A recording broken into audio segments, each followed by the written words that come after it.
Hi, my name is George Goodall, and I'm a Senior Research Analyst at the InfoTech Research Group. Every day I get to talk to our clients about their ERP projects. In many of these conversations, I get asked one seemingly simple question. What is the best ERP platform? It's a simple question, but it's surprisingly difficult to answer. It turns out that you really need to ask this question in a few different ways. First, we have to ask why people are actually doing an ERP project.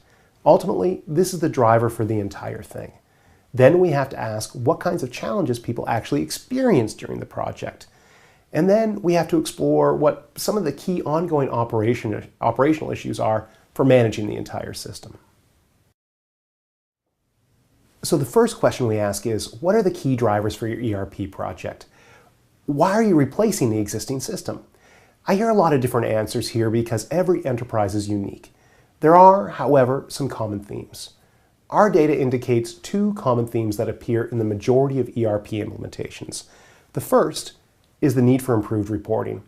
The second is support for executive initiatives. The funny thing is that when you drill into these things, we learn that most of those initiatives involve some sort of reporting capability. The other things that we see are, of course, industry-specific initiatives and the need to accommodate future growth of the business.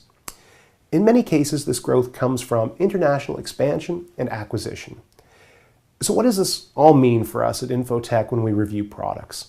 It means that we put a lot of emphasis on the data model underlying the product and how the product affords integration and expansion. Now, on to the second question. What are the key challenges that enterprises face during an actual implementation of an ERP project? To answer this question, we put a scale together that basically measures various factors on two things: the project cost and project grief. After post hoc analyses on a variety of actual ERP projects, we found three key factors that really govern overall project success. The first, anticipating and managing change for end users. Ultimately, if users don't end up actually using the ERP solution, the project's a failure. Effectively managing change depends on a variety of things. Good user interface is important, but so is the ability to support actual business processes. The second issue is appropriately documenting business process. This practice becomes particularly important as the business changes and has to upgrade and update the ERP system. Business process documentation can come in the form of detailed process guides, or it can be executed implicitly in the application through effective support for workflow and process automation.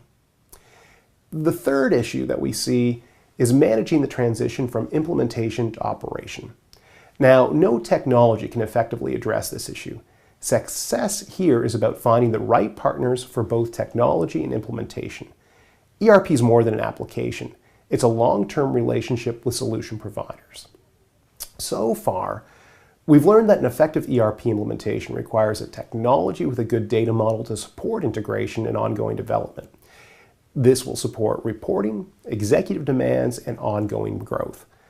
But the technology also needs an effective UI, good support for custom business processes, and, above all, robust partners. There's still one thing we can add to this overall model, however. Here we explore what happens when the implementation is done and we shift back to overall operation of the ERP environment. After accounting for a variety of factors, we see that the most important consideration is that business owners can drive ongoing improvements. Other important issues, not surprisingly, include executive sponsorship and, again, end-user training. So what actually enables business owners to drive improvements? Well, the need shifts back to data integration, reporting, and support for business processes. What makes a great ERP system? Obviously, an appropriate system has to be able to meet the base requirements of the enterprise.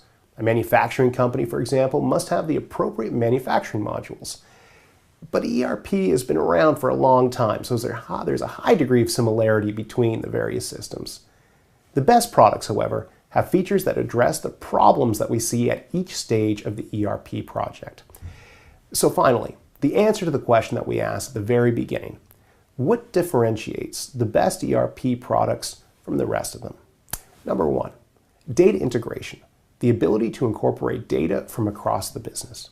Number two, workflow, the ability to create and manage business processes. Number three, financial consolidation, We need functionality to incorporate data from different operating units and from different countries. These capabilities are key to both supporting executive projects and to supporting enterprise growth. Number 4, budgeting. This presents a challenge for many ERP platforms. Budgeting processes require business leaders to review actual data and to make commitments on future spend and performance. Since this data isn't just a record of an actual transaction, it can really stress rigid data models. And finally, we have number 5, data management. A system should encourage clean data. Dirty data frustrates reporting, it frustrates business growth, end users, and ultimately it really frustrates executives. So keep these five factors in mind anytime you're making an ERP decision. These factors are probably the most important technology considerations. I feel that I have to add one other thing here as a coda. Remember that ERP is about more than just technology, and it's ultimately the implementation team that will have the greatest impact on your overall project success. As part of our independent research study, we looked at Sage ERP X3. The top performing products in our test scenarios demonstrated the 5 key features we've already discussed, particularly strong adaptability to enable enterprises to define workflows and information streams. We also really like the modern web-native architecture and data models support complicated configurations and multi-site deployments. The other thing that we see common in the top-ranked products is the strength of the partner community and the ability of that community to help mid-sized clients actually put solutions into place. For InfoTech, I'm George Goodall.